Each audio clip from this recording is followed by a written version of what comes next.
Everton really are the guinea pig of English football at the moment, aren't they? Deducted another 2 points this week, following 10 points deducted initially before being reduced to six. The Premier League really don't know what to do about this situation.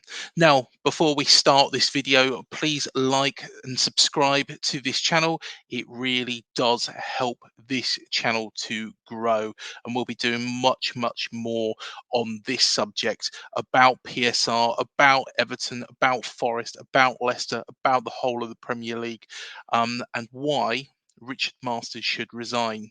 So, of course, Everton were deducted earlier on this season 10 points for profit and sustainability regulations.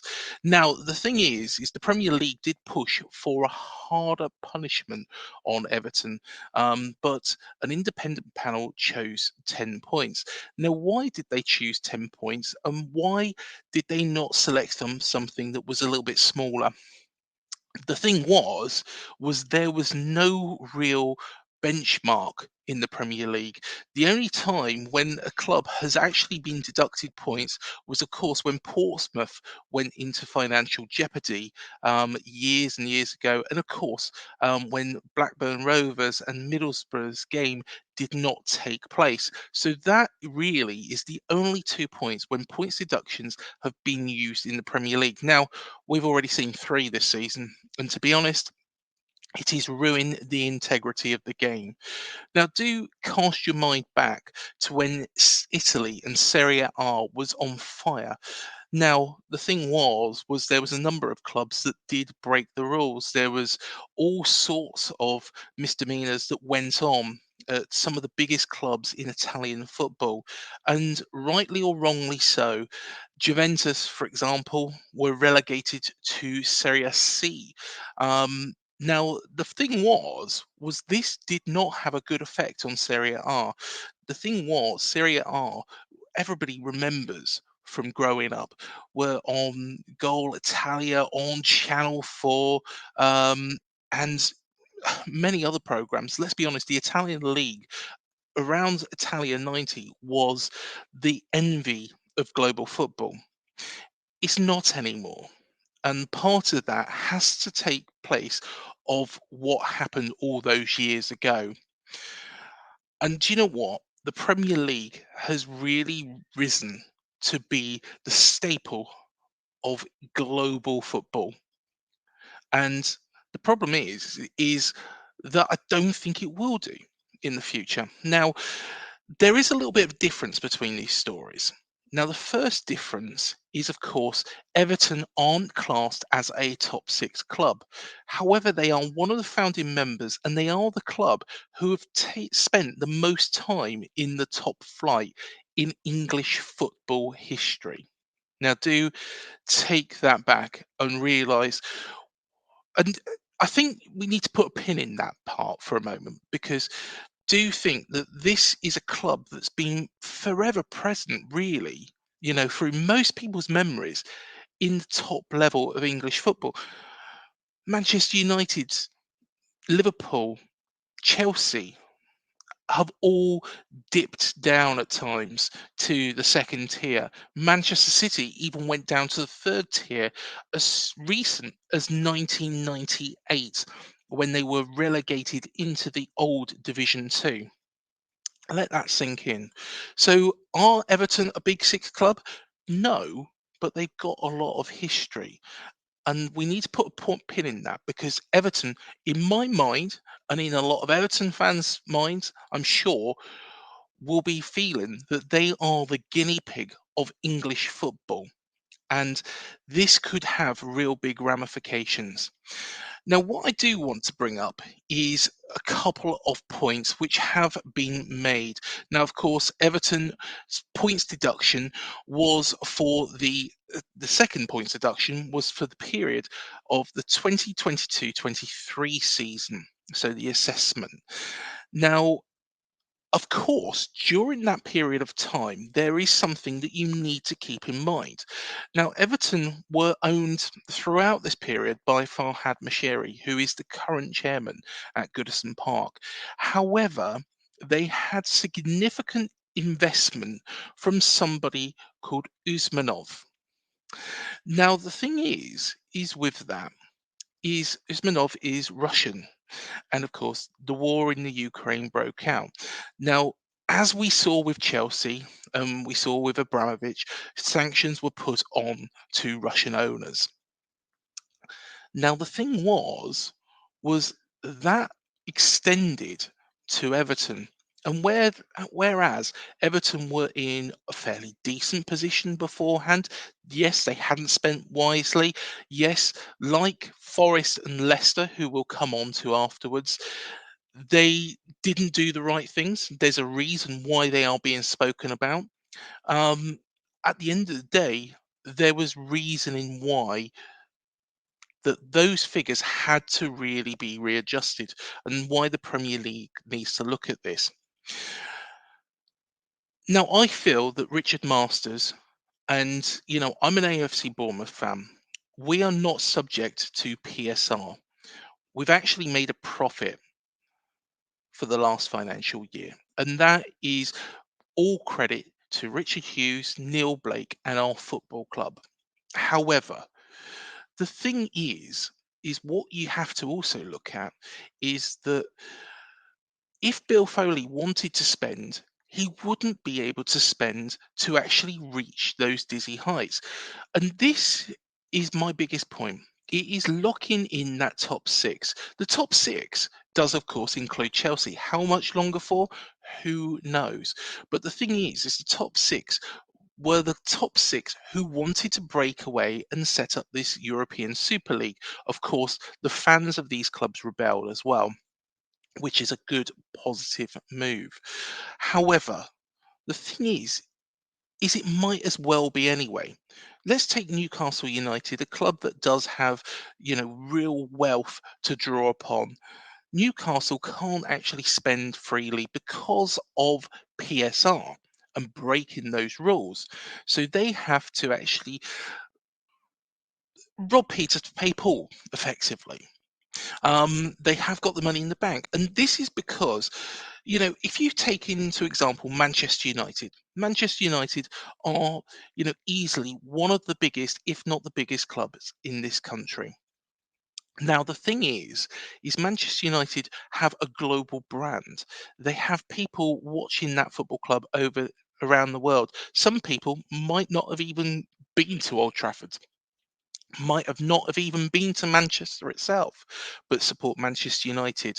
Now, what that does is it means that they are capable of spending a lot more than a club who has ambitious owners, who wants to get to that level, to reach the dizzy heights. A club like Everton, who have been there for so long, knocking on the door, hawking around the outside of the top six, trying to find a way in. It's basically locking clubs like that out. Now, of course, Sky Sports and Rob Dorsett actually released a video. I really do suggest you do go and watch that. It is very informative, and I'll try and give my view of this. But with regards to clubs, they are only allowed to spend a certain amount over a 3-year period. So by the season of the 2025-26 season, clubs involved in European competitions will only be allowed to spend 70% of their total income on players. The current limit is 90% as part of a staged introduction, which will be reduced to 80% next season. Now, like I say, when Manchester United, you take on board them, their total income is going to be a lot more than AFC Bournemouth's. But there's no reason why AFC Bournemouth can't get into that position where they can, you know, effectively be a global brand. That is what Bill Foley is trying to do. And that is what Everton have been trying to do. Of course, Everton are a lot bigger club than us anyway. So therefore, it's chalk and cheese. But at the same time, it is kind of restricting them. Um, now the thing is the Premier League rules, um, by restricting clubs spending, at the moment, Premier League clubs can make no loss greater than 105 million across. 3 seasons. Clubs can only lose 50 million of their own money across those 3 years. So it is safeguarding. It is safeguarding. But if you've got an owner who does want to spend, who does want to put money on the table, it's kind of restricting them. Now, do keep in mind, Everton are building a new stadium at Bramley Moor Dock. That stadium does not get taken into account of these figures. Now, Everton have done wrong.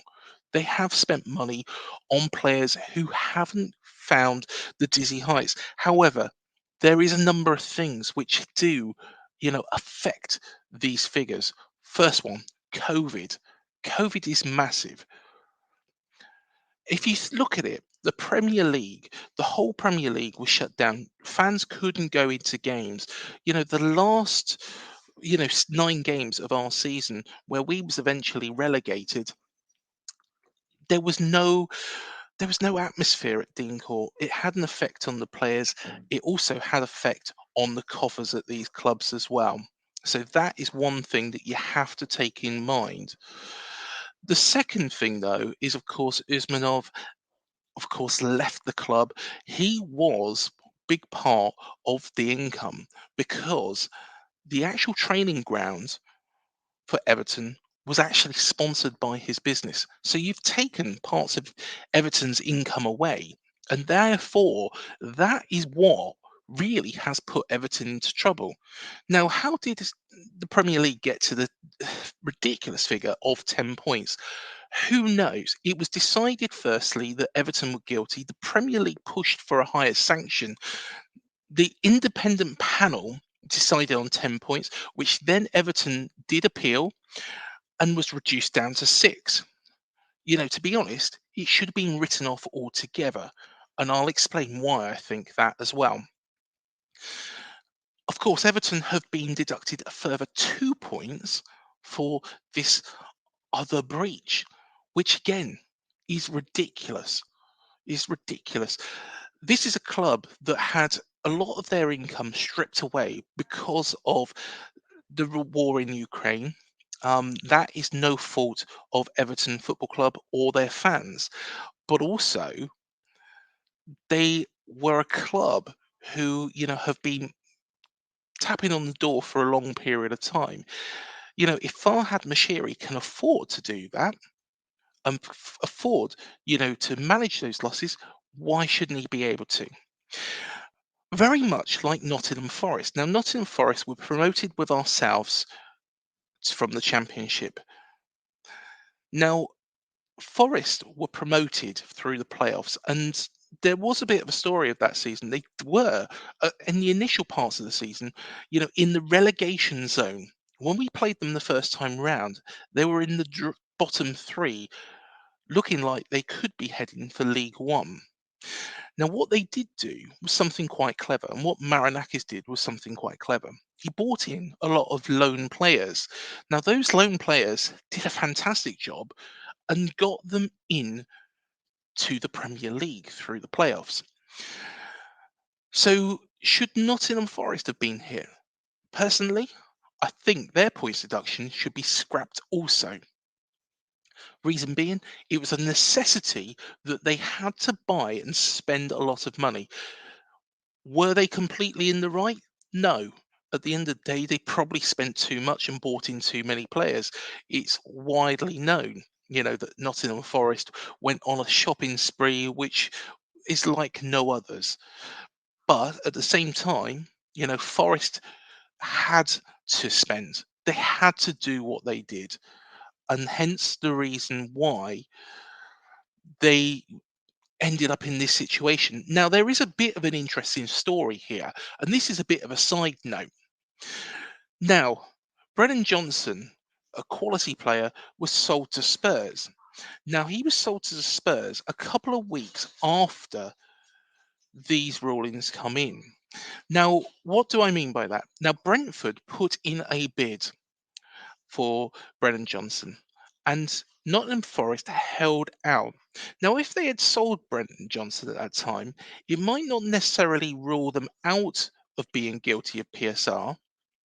However, the punishment would have been a lot smaller because it would have been a minuscule amount. It might have ruled it out completely, but Nottingham Forest, being sensible and being businesslike, being the business, held out for more money and got that.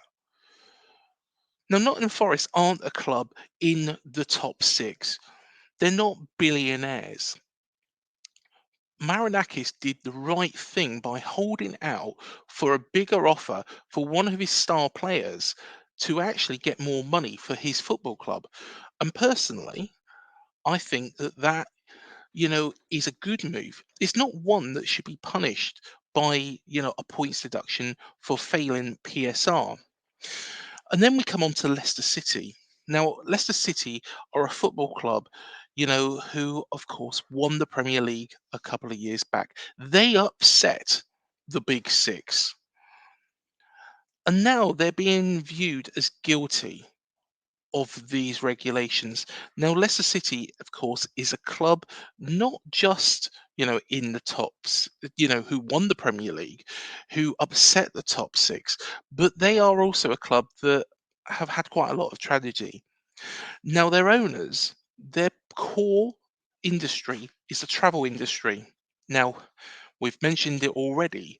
COVID had a big effect on fans going into stadiums. Also had a big effect on people actually being able to travel around the world, being able to use their services. Of course, there was also the tragic helicopter accident where Leicester City's chairman lost his life. Now, both of these situations are completely unavoidable. They're not Leicester City Football Club's problems. They're not issues that really can be helped by the football club. They're not situations that the fans have created. These are a tragic accident and a shift in it was something that was completely unavoidable. Yet the EFL and the Premier League are charging them for breaking PSR rules. They weren't even in the EFL. Do they really want to go up to the Premier League? Will they be prevented from going up to the Premier League? Who knows? Now, this is all ridiculous in my mind because what football clubs should be able to do is it should be able to wash its own face. A football club should be able to be managed in a case that they will not go into mountains and mountains of debt. We've seen multiple clubs like Reading, Wigan Athletic, Sheffield Wednesday, Derby County, all these football clubs that we're going on about. They have fallen into financial ruin because of rogue chairmen. We've covered the Reading situation in so much detail on this channel that you could shake a stick at it. But the thing is PSR does make sense from that element. However, what does make more sense is an independent regulator. Now, an independent regulator will make sure that control could be taken away from these owners does who who who don't have the care of the fans. An owner like Dai Yong or Chansiri who have spent overspent and then got bored with their football clubs, bored with their purchases. That's what an independent regulator is for. But it's also for making sure that the integrity of the game is not lost. Now, like I say, the Super League was a big thing. That could have ruined the Premier League. And to be honest, Richard Masters, who needs to resign, is doing a good job of that himself. And I'll tell you why, is because Richard Masters has turned round and he's warned legislators not to wound the gold goose of England's top flight through heavy regulation. Let that sink in, because I tell you what, Richard Masters is doing is he's wounding the whole of the Premier League, bar the top six, by this regulation. You look at Manchester City, you look at Chelsea, why are they not being charged? But Everton are. Everton are being made an example of. They're a club that are well established. They're one of the founding members of the Premier League. Everybody knows. And if you asked somebody, you could do a tenable situation. Of course, position is really untenable now. But you could do a tenable situation, the TV show, where you name 10 top flight clubs. AFC Bournemouth aren't going to be in there, but you could say Chelsea, Man United, Liverpool, Arsenal, Spurs, and then you probably come to Aston Villa or Everton. You probably come to Everton before Aston Villa because, of course, Aston Villa were relegated. But Everton are a staple of the Premier League. Now, of course, Masters doesn't want to relegate Manchester City. He doesn't want these 115 charges to come out because at the end of the day, relegating Manchester City means relegating Pep Guardiola and Erling Haaland and relegating a club that is making him and his league so much money. It's making his pocket bigger and bigger and bigger. Likewise, Manchester United. A Premier League without Manchester United is probably unthinkable. Richard Masters doesn't want to do that. And likewise for Chelsea, he doesn't want to relegate Chelsea. They bring him in too much money. They've got a big fan base. AFC Bournemouth, who cares? But what he is doing, and what I feel that the Premier League are doing, is they found a guinea pig to punish. And that guinea pig's name is Everton. And the reason why they're attacking Everton is because A, is a club that's been around for a long period of time, is one of the founding members, is not being relegated. If you make an example of Everton, if Everton are relegated from the Premier League, that's going to send shockwaves. But is it going to lose Richard Masters any money? It's probably going to lose him as much money. Yeah, well, I say as much money. It probably lose him a little bit more than if AFC Bournemouth were relegated, but not that much more because he's still got his Man City, he's still got his Liverpool, he's still got his Arsenal, he's still got his Chelsea up there. And Richard Masters is now saying that we don't need an independent regulator. We need an independent regulator, not just for the EFL and to make sure that clubs like Reading, Wigan, Sheffield Wednesday, Derby County, which of all were Premier League clubs at one point in the past, aren't lost forever.